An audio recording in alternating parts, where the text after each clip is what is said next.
বিশাল বড় বাগানে এই ফুল থেকে সেই ফুলে ছুটাছুটি করতেছে আর মজা পাচ্ছে, কি চমৎকার ফুল ফুটে আছে।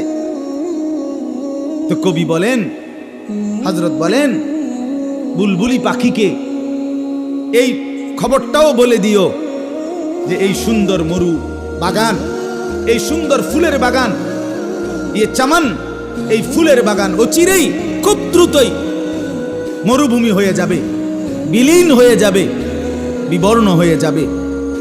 ঠিক আজকের জওয়ানি, আজকের এই নওজোয়ানি, আজকের এই শক্তি, ক্ষমতা, বাহাদুরি, আজকের এই অহংকার, আজকের এই সুস্থতা, আজকের এই সম্পদের বাড়াবাড়ি, ক্ষমতার বাড়াবাড়ি, এটাও মনে রাখেন অচিরেই ক্ষণিকের ব্যবধানে এটা একদম মরুভূমি হয়ে যাবে, কোনো সন্দেহ। তাকে আপনি জিন্দগি কো সোচ কর কুরবা করে, যাতে করে এটা বলে দিও ফুলের বাগান মরুভূমি হবে। বুলবুলিকে বলে দিও সে যেন জেনে বুঝে খেয়াল করে জিন্দিগি শেষ করে, জিন্দিগি যেন অপাত্রে, জিন্দিগি যেন বেহুদা অনর্থক নষ্ট না করে। অতএব আমরা প্রত্যেকেই ফিকির করি, মুরব্বীরা আপনারাও, ছেলেরা তোমরাও, বাবারা আপনারাও, প্রত্যেকেই নিজের জিন্দিগির কদর করি, নিজের জীবনের দিকে আবার নজর ফিরাই। কে চিনলো আর কে চিনলো না, কোথায় কি হলো না হলো সেটা না, সব খবর রাখেন, কোনো অসুবিধা নাই। তো তার চাইতে বেশি রাখেন নিজের খবর। আমার আপাদ মস্তকের হালাত কি, আমার জিন্দিগির হালাত কি। আজ আমার চোখ বন্ধ হলে, আগামীকাল হাসরের মাঠ কায়েম হলে আমার পরিণতি কি হবে, আমার পরিণতি কি হবে। ও আম্মা মান উতিয়া কিতাবাহু বিশিমালিহি, রব্বুল আলামিন বলেন হাসরের ময়দানে যার বাম হাতে আমল নামা দেয়া হবে, সাথে সাথে নাফরমান চিৎকার করে বলবে, ইয়া লাইতানি লাম উতা কিতাবিয়া, হায় আমার আফসুস, মন্দ কপাল, যদি আমাকে আমার আমল নামা না দেয়া হতো।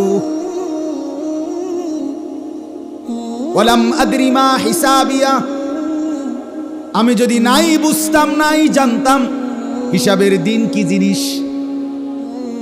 ইয়া লাইতাহা কানাতিল কাদিয়া, হায় আফসুস আমার মন্দ কপাল, আজকের হাসরের মাঠ যদি কায়েম না হতো। মা আগনা আন্নি মালিয়া, বেঈমান নাফরমান বাম হাতে আমল নামা নিয়ে চিৎকার করে বলবে, আমার মাল কোনো কাজে আসলো না, উপার্জন কোনো কাজেই আসলো না। হালাকা আন্নি সুলতানিয়া, এবং চিৎকার করে বলবে, আমার বাদশাহী, আমার রাজত্ব, আমার কর্তৃত্ব, আমার ক্ষমতা, আমার শক্তি, শৌর্য, বীর্য, আমার জীবন যৌবন সব কিছু আজ শেষ হয়ে গেল, সব বরবাদ হয়ে গেল, কিছুই কাজে আসলো না। এইভাবে চিৎকার করবে। অনেকগুলো কথা বলছে এখানে আল্লাহ।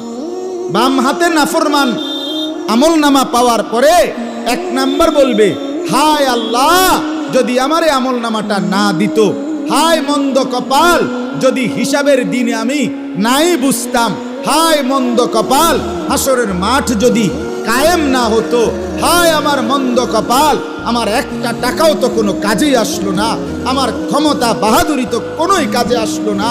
চিৎকার শুরু করবে।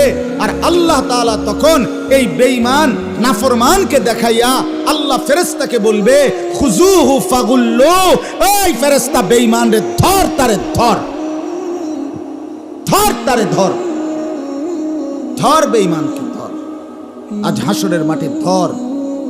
ফাগুল্লু, তারে বেঁধে ফেল,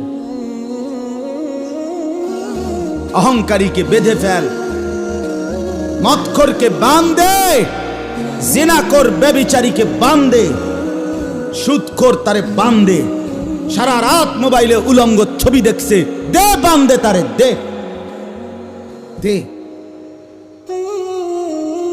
নারীর ফান্দে পড়ে জিন্দেগি শেষ করে দিছে, নারীর পিছনে বেহায়া বেশরম নির্লজ্জের মতো বাঁধে তারে, ধর।